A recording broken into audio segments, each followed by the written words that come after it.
She was standing at my door at 11:17 on a Tuesday night wearing one of those paper birthday crowns from a restaurant, the kind with gold foil that's already peeling at the corners before the candles are even blown out, and she had her shoes in her hand. That was the first thing I noticed. Not her face, not the crown sitting slightly lopsided on her head, not the fact that she'd clearly had a good evening and hadn't gone straight to her room the way she usually did when she came in late. The shoes.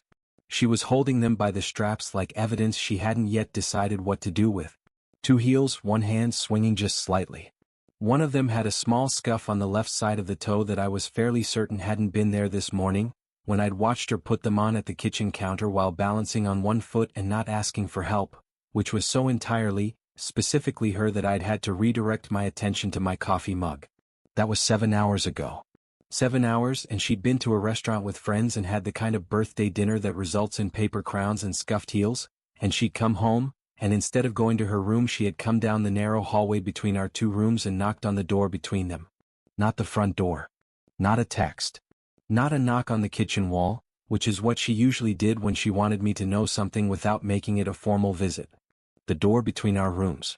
The one we'd agreed about the week she moved in, sitting on the floor of an almost empty flat surrounded by her unpacked boxes and my very organized existing shelves, that we would only use in actual emergencies. That had been 2.5 years ago. I'd used it once when the smoke alarm in her room went off at 2 in the morning and I thought the building was on fire.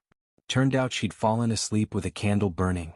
She'd used it once when she'd found a spider of genuinely unreasonable dimensions in her bathroom and required a mediator. Those were the precedents. Now she was standing in the doorway in her birthday dress with a peeling crown and her shoes in her hand, and she looked at me for a moment with an expression I couldn't quite assemble into a name, and she said, very quietly, as if she'd been deciding the whole taxi ride home whether to say it. The Pact. I didn't say anything. I should have said something immediate. Something casual, something that gave us both an exit route. Something that kept the geography of our situation intact. I didn't move. My name is Cole Whitfield. I'm 32 years old, which means I am already 2 years past the deadline we had technically agreed on, but the pact had a certain elasticity built into it by virtue of the fact that neither of us had ever brought it up again in the intervening years, so I'd filed it as lapsed. Statute of limitations on wine-fueled agreements. That's a real legal concept, I believe. I'm not a lawyer. I work as a building surveyor for a firm with about 20 staff in the city. Mid-sized. Solid. Not the kind of work you explain at dinner parties to people who want to be impressed by what you do, which suits me fine because I don't go to many dinner parties and I have a low threshold for being impressive. The job is this: someone wants to buy a building, a house, a flat, a commercial property, and they need to know what's wrong with it before they commit. They hire me to walk through it, look at everything, and report honestly. I find the subsidence behind the extension. I find the damp in the wall cavity that the fresh paint is covering. I find the roof that has 6 months left in it, maximum, and I put that in writing and I don't soften it. I am, professionally, required to tell people things they don't want to hear about the buildings they've already decided they want. Personally, I have not always applied the same rigor. I was with someone for 4 years before I moved here. Her name was Kara. We lasted from my 24th to my 28th year, which sounds like a reasonable run, and it was. No explosion. No infidelity. No catastrophic incompatibility that we'd been ignoring. We just reached a point. I remember it was a Sunday morning, the particular quality of light that comes through a kitchen window in February, both of us with coffee, where we looked at each other and understood, without needing to say it, that what we had built together was something we were maintaining rather than something we were still building. Like a house that is structurally sound but has nothing left to add to it. You can live in a house like that indefinitely. Some people do. We looked at each other and decided, quietly and with a good deal of mutual respect, that we didn't want to. She moved to Edinburgh. I moved here. Not bitter about any of it. Not broken by it. Not one of those men who uses a past relationship as an excuse to remain emotionally unavailable in interesting ways that he describes as depth. Just adjusted. Recalibrated. I came out of it with a clearer sense of what I actually wanted versus what I had been willing to accept, because accepting it was easier than the alternative conversation. Not bitter, just recalibrated. That's the most accurate version. I found this flat through a fairly standard listing, signed the lease, Bought furniture that was functional rather than beautiful except for one lamp which I splurged on and which Tess later said was the only evidence that I had any personality at all, and settled into a life that was, by the time she appeared, genuinely content. Not passionately happy. I'm not built for passionate happiness as a sustained state, but quietly, solidly, reliably fine. I had a job I was good at. I had a flat I liked. I had routines that held. The single person's version of a well-maintained building. Then the room share listing went up because the spare room was spare, and that was costing me money, and Tess Lawson answered it. Before I go any further, if you're listening to this right now, drop a comment and tell me where in the world you're watching from. These stories have been traveling further than I ever expected, and I genuinely want to know where they're landing. Alright. Back to it. Back to the beginning of what actually matters. Because what matters is not my steady, organized, deliberately uncomplicated life. What matters is what happened to it. Which requires you to understand who she is, and that requires me to start at the beginning of her. Not the beginning of the story but the beginning of knowing her, which is where things like this actually start even if you don't realize it at the time. The flat is on the 4th floor of a converted Victorian building. The kind of building that has had several lives, warehouse, offices, residential, and carries evidence of all of them in the bones. The ceilings are high, which is the good part. The radiators are original cast iron, which is the atmospheric part. The lift is small and unreliable, which is the character-building part. There's a communal hallway that smells faintly of other people's cooking in a way that changes by season. Heavily spiced in autumn, something with garlic in winter, lighter as it gets warmer. Our flat faces west, which means the evenings have long gold light in summer that comes through the living room window and moves across the floor slowly enough that you can track it if you're paying attention. In winter the flat is dim by 4 o'clock and you learn to make peace with lamps. There's a kitchen that is generously sized by city standards, which means 2 people can be in it simultaneously without one of them having to stand sideways. There are 2 bedrooms separated by a narrow hallway with one window that looks onto the building's interior courtyard, and that door, the one she knocked on, at the end of it. I had lived alone in that flat for 6 months before the listing went up. I'd arranged things the way a person does when they've had the space entirely to themselves. Functional, logical, with no account taken for anyone else's habits or preferences. The bookshelf was organized by subject. The kitchen cupboards had a system. The coat hooks by the front door were assigned with an implicit rationality that I had never had to explain because no one had ever challenged it. Tess came to view the room on a Thursday evening in October. It had been raining all day, that fine urban drizzle that isn't dramatic enough to warrant proper weather but is persistent enough to make everything slightly miserable. She arrived 2 minutes early, which I noted, in a coat that was slightly too thin for the weather, carrying a tote bag with something heavy in it that she put down on the floor of the hallway rather than carrying it around the flat with her. That was the first thing. She left her things at the door when she came into someone's space. She moved around the flat without taking anything with her that she didn't need. She looked at the living room for approximately 30 seconds. She looked at the kitchen. She looked at the bedroom, assessed it with the brief efficiency of someone who knows what they need and whether a space has it. She came back out. She looked at the bookshelf. She tilted her head slightly. "That one's shelved upside down," she said. I looked. She was right. A book on the second shelf, spine inverted. I had not noticed it. It had presumably been that way since I'd moved it last. I said, "I'll fix that." She said, "It's fine, I just noticed." And then, almost immediately after, without any of the usual negotiating preamble, "I'd like to take the room if that works." I showed her the rest of it. We talked about logistics, bills, the internet, the recycling system, the unreliable lift. She asked 2 practical questions and no performative ones. She shook my hand at the door and said she'd transfer the deposit that evening, and she did at 9:43. Which I noted because I'd half expected the usual lag. She moved in 10 days later. She is a secondary school art teacher. She teaches year 9 through to year 13 at a school 20 minutes by bus from the flat, which means she leaves at 7:40 most mornings and comes back between 4 and 5:30 depending on whether there's a meeting or a display she needs to finish. She comes home on Fridays with paint on her forearms, watercolor, mostly, sometimes acrylic, that she's already half removed, which means there's always a faint residual stain at her wrists, a ghost of ochre or cerulean or the particular green that is apparently called sap green and that she uses constantly. She marks Year 11 and Year 12 coursework at the kitchen table on Sunday afternoons with a fine-point red pen that she replaces approximately every 3 weeks. She makes a mug of tea to accompany the marking. The tea goes cold every single time without exception, because she forgets it entirely once she's focused. Every Sunday. For 2.5 years.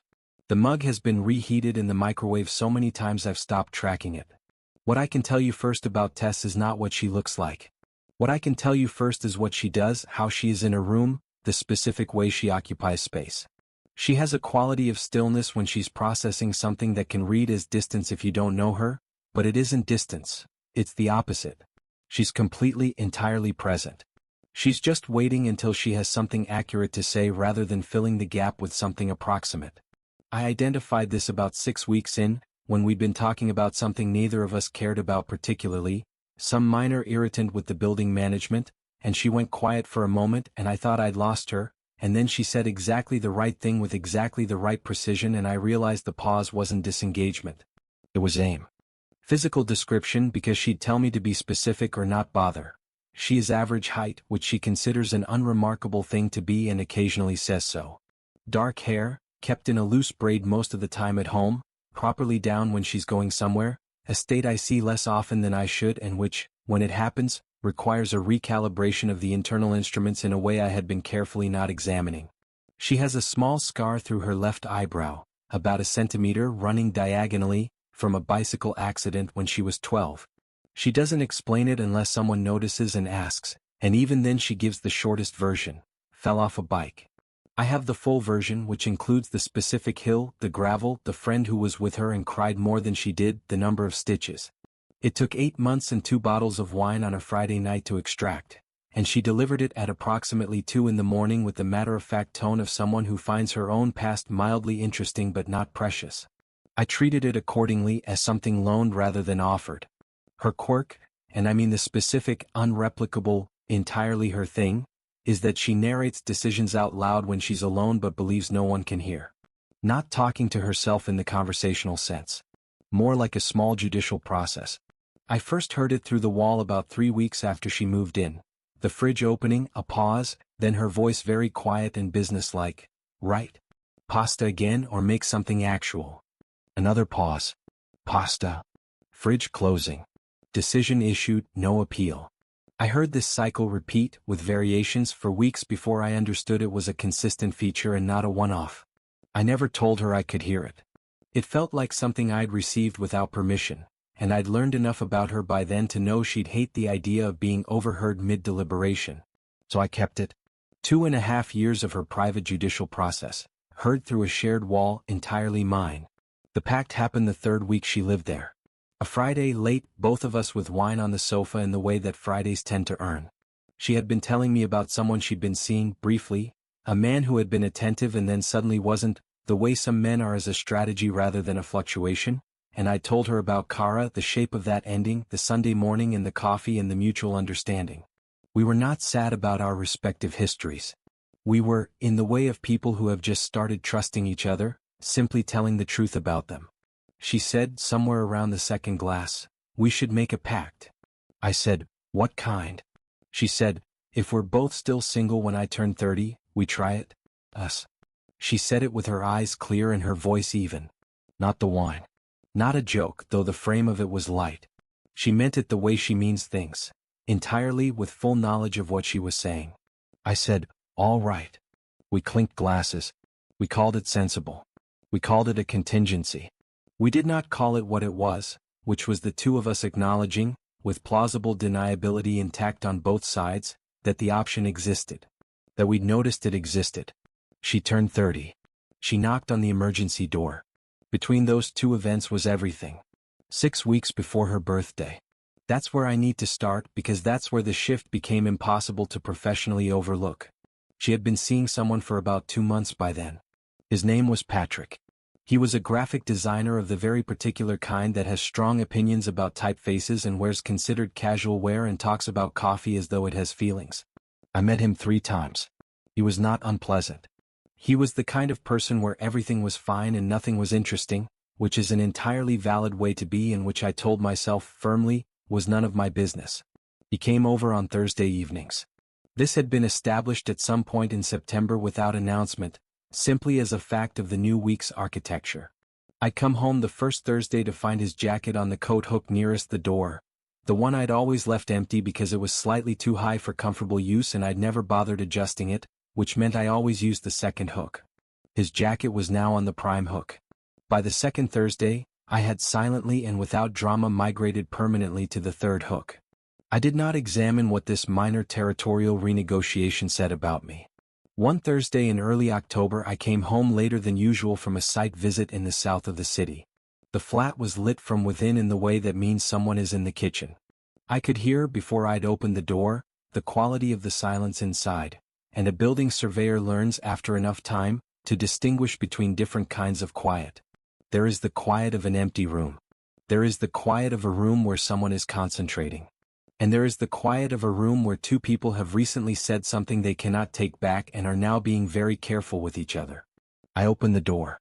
Patrick was near the cooker, holding his phone with the exaggerated concentration of a man whose attention is absolutely not on his phone. Tess was at the sink with her back to the room, hands flat on the edge of the counter. Her shoulders were in a specific position, slightly elevated, slightly inward, that I had learned to read over 2 years as the position of a person who has decided to be composed regardless of what she actually feels, because composure is the version of herself she chooses to show when something has landed wrong. I understood the situation immediately and with complete clarity. The expected response was a tactical retreat. An excuse. The bathroom. My room. Anywhere that gave them the kitchen back and preserved the polite fiction that I hadn't just walked into the aftermath of something. I said, I was going to make pasta. There's enough for 3. Patrick said he needed to get going. He said it to the middle distance, not specifically to me or to Tess. He retrieved his jacket from the prime hook, nodded in my direction, the nod of a man who is maintaining dignity in an exit, and left. The front door closed. The flat was quiet in a different way now. Tess hadn't moved from the sink. I put water on to boil. I got the pasta from the cupboard. I found the colander, which had been moved to a shelf it did not belong on. Third time this had happened. I had a theory about where it kept migrating and why, and I set it by the sink without comment. I found the oil and the garlic and I did not say anything and she did not say anything, and after about 2.5 minutes, which is a long time to be silent in a kitchen, she made a sound that was a compressed version of something larger. Not quite a laugh, not quite a sigh, the sound of a person quietly releasing a pressure they'd been holding. She turned around and leaned against the counter with her arms folded, not defensively, just finding a position. Thank you, she said. For the pasta, I said. Sure, she said. For the pasta. She looked at me for a moment. I kept my attention on the garlic, which did not require this level of concentration, but served the purpose. The thing I noticed, the thing that I logged with the professional corner of my brain that notices structural things, was the look on her face in the moment before she said sure. It was something I hadn't quite seen before in that specific combination. Not gratitude, though that was in it. Not relief. Something more like recognition. Like a person who has been carrying something heavy and has found, unexpectedly, that they are not being required to pretend it's light. I didn't catalog it properly. I was busy with the garlic. But something had shifted in the room. In the specific calibration of how we were with each other. The way a wall shifts when the ground underneath it moves. Imperceptibly on the surface but measurably to the right instruments. I didn't have the right instruments to hand at the time. Or I did and I chose not to use them. Patrick stopped coming over the following week. Tess didn't announce it. The Thursday after and the Thursday after that she was simply at home. The prime hook was empty. After 2 weeks I moved my coat back to it, noticed I'd done it on the third morning, and spent approximately 4 minutes in the hallway before my coffee thinking about why. October in that flat has a particular texture. The evenings come in early and the light from the street gets amber yellow through the windows and the radiators begin their seasonal percussion. The kitchen window starts to fog. Tess had written get milk on it the previous November, and below it please, and below that a small star, and I had neither mentioned it nor wiped it off for 3 days. This year in October she wrote still cold in here on the kitchen window and I wrote it's October underneath in the condensation, and she added noted, still cold, and left the kitchen. We were like that. We had a language that was partly spoken and partly not. After Patrick, something altered in the texture of our weekday evenings. Nothing that required comment. But she started being in the living room on Thursday evenings specifically. Thursdays had been her night out before and now they weren't. She started finishing her tea before it went cold occasionally, which was so statistically anomalous I noted it. She started leaving the record player on after she'd finished listening to it, which meant I'd come into the living room to find music already there, already mid-song, like walking into something in progress. I don't know whether she did this consciously. I never asked. I noticed all of it and said nothing, which is a choice I was making deliberately without quite acknowledging that I was making it. The professional habit of noting the structural thing and monitoring it rather than acting. Waiting for it to resolve itself. Here is the honest version of what that behavior actually is. It is hoping the thing you want will somehow come to you without requiring you to move toward it, because moving toward it means naming it, and naming it means risking the structure you have built, and the structure you have built is warm and good and you are afraid, in the way of someone who has had a building they trusted shift under them before, of what happens when it shifts again. The first near confession was in mid-October. A Sunday evening. She was marking at the kitchen table. I was reading on the sofa. The flat was doing its quiet thing. Radiator, faint street sounds, the building settling. The afternoon had the quality that some Sunday afternoons have, of comfortable borrowed time. The kind you know you don't get to keep but stay in anyway. She put her red pen down. Looked at the ceiling the way she does when something is finished or when something is beginning. "Cole," she said. "Yeah," I said without putting the book down. "Were you happy? Before? With Kara?" I put the book down then. Not because it was dramatic. Because the question deserved my full attention and she'd know the difference. "Sometimes," I said, and I thought about how to be precise. "I think there were periods where I was genuinely happy and longer periods where I was comfortable, and I wasn't always rigorous about knowing which was which." She nodded, slow. She was looking at the table, not at me. "I keep doing that," she said. "I keep getting into things where the feeling is ambient, present but not directional. And I stay because leaving requires an argument, and sometimes there isn't a real argument, there's just a quiet insufficiency that's hard to name." "Patrick," I said. "Patrick was fine," she said, in the way that is her particular shorthand for that is the full assessment and it is damning. "He was exactly what I thought I wanted for about 6 weeks. And then I noticed I was performing. Performing enthusiasm. Performing contentment. Performing what someone who was happy with this situation would look like. And I stopped. I looked at the rain on the window. It had been raining for hours. The light was gray and flat and the flat was warm. "How did you know?" I said. "That you were performing." She thought about it properly before she answered. "I came home one Thursday," she said, "and I was relieved to be here. Not happy to see him. Relieved to be in the flat. In the kitchen. Where everything is where it should be." She paused. That seemed like important information. I looked at the book in my lap. The sentence I'd been on when she started talking was still there, but I'd lost the thread of it entirely. Something was available in the room. A space that hadn't been there before, or that I hadn't let myself notice before. I knew it was there. I knew the shape of it. I set the book on the coffee table and said, "You want tea?" And she said yes, and I went to the kitchen, and the moment closed behind me like water. She noticed. Of course she noticed.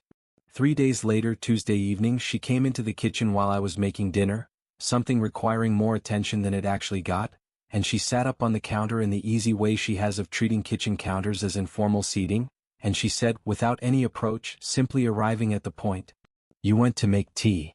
I kept my attention on the pan. "Generally I do around that time," I said. "You went to make tea," she said again, and the emphasis was slight but surgical. At the exact moment the conversation was going to become something real. "I'm a very hydrated person," I said. "It's a lifestyle. Cole." "Tess." She was quiet for a moment. Then, "I've seen you do it before. I just wanted you to know that I've seen it." She said it without accusation. Without pressure. Just as information offered cleanly, and then left on the counter between us. She got down from the counter, took a piece of bread from the loaf and left the kitchen. I stood with the wooden spoon in my hand and the pan doing what it needed to do, and I was aware, with the particular uncomfortable clarity of someone who surveys buildings for a living, that she had just shown me the crack in the wall and said quietly, "I know it's there. I just need you to know that I know." And I had handed her a cup of tea and pretended I hadn't seen it. The second near confession came at the end of October. Halloween. She had a friend's party to go to. A work friend, someone I'd heard about but not met. She'd been getting ready in her room while I was in the living room nominally reading, in reality being aware of the sounds of someone getting ready, the specific small percussions of it, drawers, the bathroom, the particular quiet of someone standing in front of a mirror making a decision. She came out at 8, passing through the living room to find something she'd left on the bookshelf, and I was standing up getting my water glass from the table. She was wearing something she didn't usually wear, a dress with color in it, something that had clearly been chosen with intention. Her hair was fully down, not in the usual braid, properly down. She looked like herself entirely, but a version of herself that had made a considered effort, and the combination of those two things, her and effort in the same space at the same time on a Tuesday evening, required me to process it for approximately 1 second before I had my expression in order. She caught the second. "Too much," she said. It wasn't vanity. It was a real question. "No," I said. The word came out simple and flat and more direct than I'd planned. "No. Not too much." She held that for a moment, looking at me. "Okay," she said carefully, with the particular care she applies to things that are carrying weight she doesn't want to drop. "Have a good night," I said. She got her bag. She was at the front door when she stopped and turned back. "Cole," she said. "Yeah." She looked at me for a moment with the expression of someone standing at the exact edge of something. Then she said, "Don't wait up," which was not what she had come back to say. "I wasn't," I said, which was not true. She left. The flat was quiet in the specific way it's quiet when she's not in it, which is different from the quiet when it's just mine. I put my water glass down on the bookshelf, which required moving the book she'd identified as shelved wrong 3 years ago, which I had never corrected, which she had never mentioned again, which had become a piece of shared, unremarked history between us, and I looked at the empty coat rack where her going-out coat was not, because she was wearing it, and I stood there in my own living room feeling like someone who has just been shown a blueprint they should have been reading all along. I put the television on. A documentary about civil engineering, specifically the construction of large bridges. I watched 40 minutes of it and retained nothing. What I was actually doing was tracking the sounds of the building, the lift, the stairwell, the front door below, and then telling myself I wasn't doing that and then doing it anyway. She came home at 11:30. Slightly bright-eyed, coat damp from the walk from the cab to the door. Not drunk. Happy in a loose, unguarded way she sometimes gets after a good evening. "How was it?" I said from the sofa. "Good. Noisy." Someone brought a fog machine, which was a choice. She was taking her heels off at the door. Adam was there. Adam was a mutual adjacent friend. I'd met him twice. He was fine. "How's Adam?" I said. "He asked about you," she said. She set her shoes neatly against the wall and came into the living room properly. "Said you seemed like someone who thinks more than he says." "He got that from 2 meetings?" I said. "I may have mentioned it independently of him," she said, which was more honest than she probably intended. I looked at her. "He asked if I was still with Patrick," she said. "What did you say?" "That I wasn't. That it had run its course." She sat down on the other end of the sofa, tucking her feet under her, which was her sofa position when she was going to stay and talk rather than saying good night. "He asked if there was anyone else." The question sat in the room. "What did you say?" I said. She looked at me for a long moment. She had her hands in her lap. She wasn't performing anything, she was just looking at me cleanly the way she looks at things she's decided to see properly. "I said I thought so," she said. "But that I wasn't sure yet." She held my gaze for exactly 3 more seconds. Then she looked at the television, which was still on, still building a bridge. "You're watching engineering," she said. "Apparently," I said. "Go to bed, Cole." "Yeah," I said. She went to her room. I sat with the bridge construction and the quiet in those 9 words. I thought so, but I wasn't sure yet, and I took them apart and put them together again at least 15 times before I followed her advice and went to bed, where I did not sleep particularly well. Hold on a second, I need to know something. Where in the world are you listening to this right now? Drop it in the comments. People have been leaving locations from places I've never even thought about, and it means more than I can explain. Subscribe if you haven't yet. There's another story coming next week and you won't want to miss it. Okay, I'm back. The next morning I was up first as always. The flat was gray and cool, early November now, that specific pre-winter quality of mornings where the day hasn't committed to anything yet.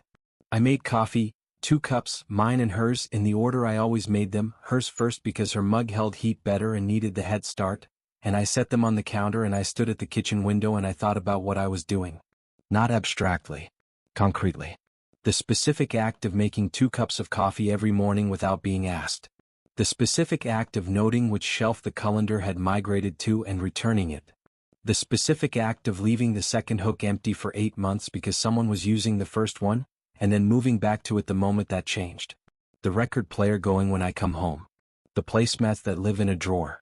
I thought, this is what it already looks like. From the outside. From any reasonable external assessment. I thought, a building surveyor walks into this building and writes it up in about 20 minutes. And then her door opened and she shuffled into the kitchen in socks that were too big for her. She buys the wrong size consistently because she buys them in packs without checking, which is so specifically her that it's almost a personality trait, and she saw the coffees and she looked at me and said simply, "Morning." "Morning," I said. I handed her the mug. Our fingers were close on the handle in the way they always were, and I was aware of it in a way I hadn't let myself be quite so clearly before. "Thank you," she said. "It's coffee," I said. "I know what it is," she said. And she said it with a small private smile and looked at the mug, and the sentence meant at least 2 things, and I let it mean only one of them, and she let me, and we had a completely ordinary Wednesday morning. This is what I mean about performing normalcy. From the outside, that morning would have looked identical to every other Wednesday morning of the last 2.5 years. Coffee, the kitchen, whatever was in the news, the sound of her getting ready to leave. I loaded the dishwasher. I made toast. I asked if she'd added the oat milk to the app. She said she'd do it and then almost certainly wouldn't. Accurate prediction. The morning proceeded exactly as mornings are supposed to proceed. And the whole time, underneath the performance of it, I was acutely, almost painfully conscious of the specific weight of every ordinary thing. The mug handle. The toast. The sound of her pulling on her boots in the hallway. The way she says goodbye, not bye, always the full word, quickly half-turned back, on her way out the door. She left. I stood in the kitchen. The coffee was still warm. The third near confession was a Friday in mid-November, 3 weeks before her birthday. I'd had a long day. A site visit in the east of the city, a building with significantly more wrong with it than the selling agent had chosen to highlight, the kind of survey that requires 2 passes and a lot of notes and a report that is going to disappoint someone's plans. I came home tired in the productive way, which is different from tired in the empty way. I could smell food before I had the key out of the lock. Something considered. Something requiring time. She'd made risotto. She was at the cooker with the wooden spoon she uses for things that need patience, her back to the door, the record player going in the living room. She always puts music on when she's cooking something that takes time, it's part of the ritual of it. And on the counter there was a glass of wine already poured that was clearly for me, set in my usual position at the counter, present without comment. I stood in the kitchen doorway and took this in. I have surveyed a large number of buildings. I know what a structure looks like that has been built with care. I know the difference between something assembled quickly and something assembled over time, with attention to what will hold. "Sit down," she said without turning around. "You look like you need it." "How do you know what I look like?" "Your back is to me." "You make a specific sound when you've had a difficult day," she said, "when you're putting your bag down." "What kind of sound?" I said. "A slightly more controlled putting down than usual," she said. "Sit." I sat. I drank the wine. I watched her stand at the cooker stirring with the regularity and patience of someone who does this right because they've decided to care about the outcome. She asked about the survey. I told her. The damp in the lower extension, the roof that had been repaired on the surface but not underneath, the crack at the rear corner of the building that the vendor had painted over, which to me was the most honest metaphor for the whole thing. She listened properly, which she always does, and asked 2 questions that indicated she'd been following and not just being polite. I said at some point, "What did your year 11 do this week?" "They finished early again," she said. "I gave them free study time and they spent it analyzing my life choices." "What conclusion did they reach?" I said. "That I should be settled by now," she said. She added something to the risotto. One of them said, and I quote, "Miss, you're nearly 30, why aren't you married yet?" "Hard-hitting journalism," I said. "I told them I was working on it," she said. She paused, the wooden spoon still. "In my own time. At my own pace." She turned around briefly and picked up her own glass from the counter, and the look she gave me when she turned was brief and contained, and I couldn't read it fully, but I felt it differently than I felt most things. Then she turned back to the pan. I looked around the kitchen. The table had been set. The placemats, which live in the second drawer and almost never come out because we usually just eat at the table with nothing between us and the wood, were on the table. The placemats are out, I said. I felt like it, she said. Any particular reason? I said. Does there need to be one? She said. No, I said. I like the placemats. She turned and looked at me again, and this time the look held for a beat too long to be about placemats, and I was aware of the warm air from the cooker and the music from the other room and the light in the kitchen, which at that time of evening in November is low and amber and makes everything look more significant than perhaps it is. She turned back. We ate dinner. We talked for a long time. Her Year 11 coursework briefs, the civil engineering documentary I'd admitted to watching while she was at the Halloween party. She said I knew it. I said how? She said you always watch engineering when you're in your head, a series she'd started and was insisting I watch. She said I'd like it but take issue with one character's choices. She was right on both counts. I agreed to start it. After dinner she refilled my wine glass without question and stayed at the table instead of taking hers to the sofa, which is what she does when she wants to keep a conversation going rather than letting it drift into the evening's comfortable background. Stay a minute, she said. I'm sitting here, I said. I know. I just mean, don't go and load the dishwasher. Not yet. I put my hands around the wine glass and stayed. She was quiet for a moment, looking at the table, at the placemat under her glass, as if she was checking the words for accuracy before she said them. Cole, she said. Yes. I'm glad you were home when you got back tonight. I was going to eat this alone. She looked up. And I thought about that, sitting here eating dinner alone on a Friday, which I've done plenty, which is fine, but tonight it struck me as unnecessary.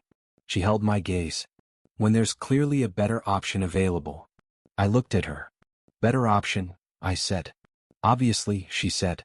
The record in the other room had reached its last groove and was producing a soft rhythmic static, the sound of a record that has run out and keeps turning. Neither of us moved to deal with it. I said, I'll always, and her phone rang. It was her sister. The name on the screen visible from where I was sitting. She looked at the phone. She looked at me. She made the expression of someone who has the world's worst timing and knows it. I have to, she said. Take it, I said. She picked it up and went to her room.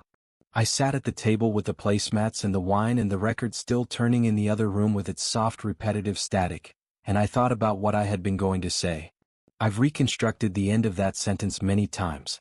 I'll always come home to, and then what? To this. To you. To the flat with the fog on the window and the record player and the Sunday marking and the mug that goes cold. To whatever this is that we've been building in the time we thought we were just living alongside each other.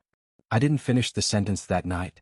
I got up and moved the needle on the record and started the dishes, and when she came back she said her sister was fine, just dramatic, and I said sisters often are, and she said that was statistically unverifiable, and we spent the rest of the evening on the sofa watching the first episode of the series she'd recommended, and the moment folded itself up and went somewhere. But it didn't go away. 3 weeks later she came home in a paper crown and knocked on the emergency door. So, her birthday. We'd had breakfast together that morning. I'd given her a card, handwritten, which I'd rewritten 3 times to get the tone right, which was a thing I was not going to mention to anyone, and a book. A specific book, one she'd mentioned in passing 4 months ago in a way that I'd clearly been paying enough attention to retain. She opened it at the counter, standing, read the first page with the focused stillness she brings to first pages of things, and then looked up and said, "How do you always know?" I said it was a good guess. She said it wasn't a guess and she was right, and we both let that observation sit without pursuing it further. She went out that evening with friends from work and from her previous life before the flat. A dinner reservation somewhere with cloth napkins and menus that don't have prices on them, which she described as embarrassing and which she was going to love. The kind of birthday that results in paper crowns, as it turned out. I was in the flat. Reading nominally. In reality doing the same thing I'd been doing for 6 weeks, which was living in this flat and being extremely conscious of every aspect of it and not doing anything about any of it. At 11:17 she knocked on the door. I opened it and she was there with the crown and the shoes and the scuffed heel and the look of a person who has made a decision on the way home and is committed to it now, regardless. She said, "The Pact." I said her name. Just her name. Tess. Not a question. Not a prefix to something else. Just her name, said the way I'd apparently been not saying it, plainly with the full weight of what it was carrying. "I know," she said quickly, not giving the moment time to collapse under its own anxiety. "I know it was 3 years ago. I know we were half a bottle in. I know it probably counts as the kind of thing people say and then quietly agree to never acknowledge." She paused. "But it's my birthday. And I've had a perfectly good evening. And on the way home in the cab I realized the person I was most looking forward to telling about it was already in the flat." She looked at me steadily. "And I'm tired of deciding that's fine and also nothing." The narrow hallway between our rooms was exactly as it always was. Underlit, slightly too warm from the radiator, her watercolor still propped against the wall where she'd left it 2 weeks ago and never moved, the specific smell of her room mixing with the specific smell of mine at this junction. Ordinary. Completely ordinary. I reached out and straightened the crown. It took 2 fingers and about 3 seconds. I left my hand at the side of her head for a moment after. "Happy birthday," I said. She exhaled. A long, quiet, held breath releasing. And for a moment we were just there in the hallway with all of it between us, finally not pretending it wasn't there. Then the radiator, the ancient, cast-iron, completely unmanageable radiator at the end of that hallway, produced a sound like someone had dropped a cast-iron frying pan down a metal stairwell. Loud, sudden, deeply undignified. We both startled identically, a full-body flinch, and then she made a sound that cracked into a laugh before she could stop it. And then I was laughing too, quietly, both of us in the hallway at 11:15 with the radiator settling back into its usual mutter like it had simply had something to say. "I've put in 3 maintenance requests about that," I said. "I know," she said. "I've been CC'd on all of them." We were laughing.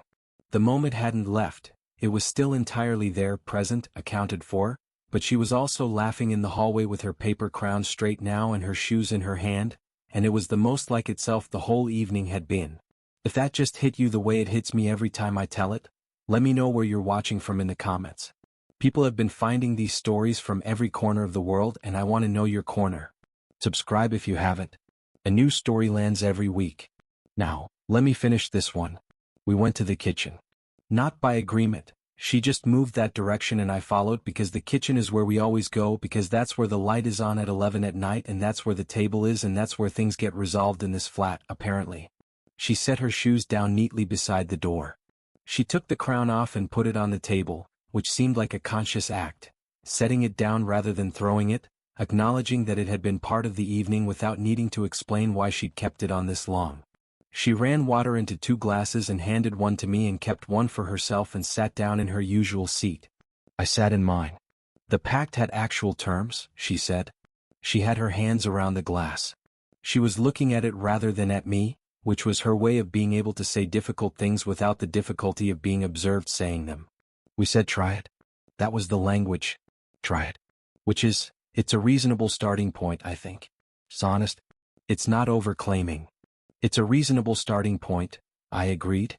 "So we're in agreement." "We're in agreement," I said. She looked up at me then. Her eyes were clear and steady in the way they are when she said the thing she came to say and is waiting to see whether it lands where she intended. "I want to tell you something," she said. "Okay. At the dinner tonight. They did the birthday questions. You know, what did you learn this year? What do you want for the next one? All of it." She turned her glass in her hands. "My friend Bridget asked who I was most excited to tell about tonight. Like, who was the person I was looking forward to coming home and telling the whole thing to." She paused. I knew the answer immediately. And it was you. And you were already here. She looked at me. And I still wanted to come home and tell you. I held that. Let it take up the space it needed. "What do you want to tell me?" I said. She smiled at that, slightly at the edge of it. "That I had a genuinely good birthday.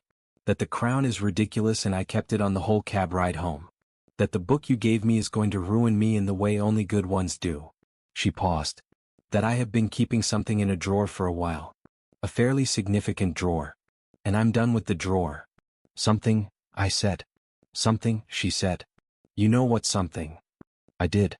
I reached across the table, which was not a thing I had done before in 2.5 years, in all the mornings and evenings and Sunday markings and Friday dinners and late nights and ordinary in between, and I put my hand over hers on the table. Flat. Covering. There. She looked at our hands. She turned hers over and held mine back. That was it. That was the moment. No audience, no grand setting, no speech that a person would need to practice. The kitchen at 11:30 with the birthday crown on the table and the water glasses and the light she always says is too bright and has never changed and the radiator making its regular threats from down the hall. We sat like that for a while without needing to say anything else. The thing that had been in the drawer was now on the table with the water glasses and the crown, and the table was not any different for it, and the flat was not any different, and we were the same people we had always been. Except that we'd stopped performing the version of ourselves that pretended this wasn't where it was going. At some point she said, "We should have done this sooner." "Probably," I said. "By some estimates, significantly sooner." "There were structural surveys to complete," I said. "It takes time to do them properly." She looked at me. "That is either a very good metaphor or the most you thing you have ever said." "Both," I said. "Both," she agreed. She stayed up for another hour. We talked, not about anything that required the weight of the evening to carry it, just the usual things, the comfortable things, the things we always talked about at this table at this time. Except that her hand was still near mine on the table and occasionally her thumb moved, and the ordinary things felt lit from inside in a way they hadn't before, and the flat was the same flat it had always been and it was entirely new. 6 months after her birthday, she started leaving her weekend marking on my side of the sofa. Not asking. Not announcing it. Just her papers, her red pen, her half-cold tea, migrating to the cushion beside me as the natural place they now belonged. I started leaving space for them without commenting on it. We were like that about most things. By the time they became official, they'd already been true for a while. That winter we drove to her sister's house for Christmas, 2 hours north. Coming back on the 26th, she fell asleep in the passenger seat about 40 minutes into the journey. She'd been reading, and then she wasn't, and the book was in her lap and her head was against the window. I'd been about to put music on and I didn't. I drove the rest of the way in the specific quiet of a car with someone sleeping in it, which is one of the most complete kinds of quiet there is. I didn't feel like I'd missed out on anything. I felt, with the low-key certainty of something that has settled properly into place, exactly where I was supposed to be. The following spring she repainted the hallway between our rooms. She did it on a Saturday while I was at a site visit. I got a photograph texted to me at 11 in the morning. The hallway, one wall already done, a warm pale yellow that was specific and considered and completely her. The caption was, "Emergency hallway upgrade. Don't complain." I came home and stood in it and said, I wasn't going to complain. She said, "You were forming the sentence in the cab." She was right. I had been. I said it was good, which was an understatement that she accepted graciously without pressing me on it. The radiator never got fixed. I put in 2 more maintenance requests. They remain, at the time of telling this story, unresolved. It still makes it sound. We've started finding it reassuring, which is either character growth or surrendering to the inevitable. 2 Novembers later, on a Sunday morning, she was marking at the kitchen table. The window had condensation on it. Her tea had gone cold, as it always does, as it will always do. I had made coffee, hers first as always, and mine was going cold too by then because I got distracted reading something at the counter and forgotten to drink it. I looked at her at the table. Red pen, stack of papers, familiar concentration.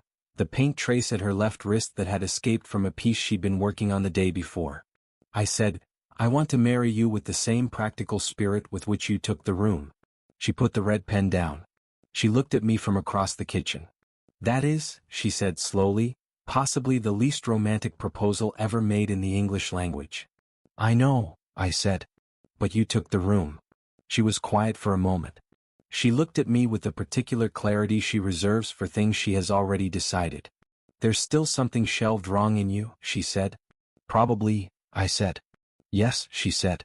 Then she picked up the red pen and went back to the marking, which is not as anticlimactic as it sounds, because the yes was already there before she said it, the same way everything between us had been there before we named it. The naming was just the formality. The building had already been standing for years. Now, when people ask us how we ended up together, and they ask because people always want the version that has a clear beginning, she says, "He offered pasta at a critical moment and I had nowhere more important to be." And I say, "She knocked on a door we'd agreed was only for emergencies." And she says, "Same thing really?" And it is. It absolutely is. If you made it to the end, thank you. Genuinely. Drop a comment and tell me where in the world you're watching from. I read every single one and every location surprises me. If this story found you at the right time, subscribe. A new one arrives every week. I'll see you in the next one.